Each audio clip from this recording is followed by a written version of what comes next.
ఈ దినవాక్య ధ్యానాంశం, మన పాపమే. యెహోవా నా బలమా, నేను నిన్ను ప్రేమించున్నాను.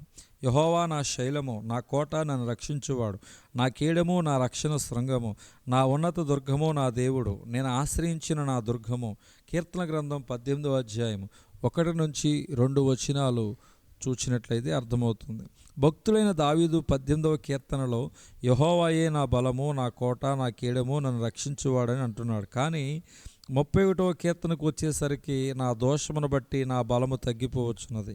కీర్తనల 31వ అధ్యాయం 10వ వచనం అంటున్నాడు, మన బలము మన దేవుడైన యెహోవాయే, కానీ మనలో పాపము, దోషము, శరీర కార్యాలు లేదా దేవునికి ఇష్టము లేని కార్యములు ఉండనిచ్చినప్పుడు ఆ బలము తగ్గిపోతుంది. అనగా యెహోవా యొక్క సన్నిధి, ఆయన యొక్క కనికరము, ఆయన అనుగ్రహించు కృప, జవాబు, సహాయం ఇవన్నీ కూడా మన జీవితంలో కరువైపోతాయి.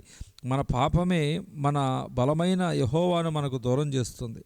ఆయన కోటగా, కేడముగా, శృంగముగా మనకు అనుగ్రహించవలసిన కాపుదలను, భద్రతను మనం అనుభవించకుండా చేసేది మన పాపమే.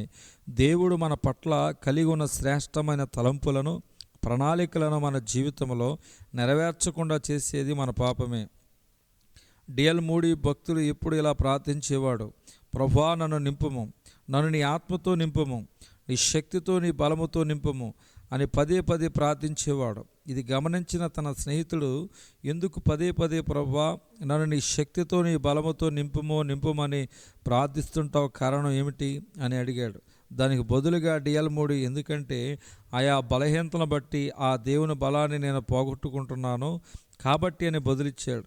ఇది మన జీవితంలోనూ ఎంత వాస్తవం. అంతేకాకుండా మనం మాటికి ఏ లోపం వల్ల, ఏ పాపం వల్ల బలహీనమవుతున్నామో, దేవుని సన్నిధిని, శక్తిని పోగొట్టుకునుచున్నామో గ్రహించి దాని విషయమై పశ్చాత్తాపడి దేవుని కనికరముతో బలమును పొందుకొని మరలా అదే బలహీనతలో పడకుండా జాగ్రత్త పడాలి.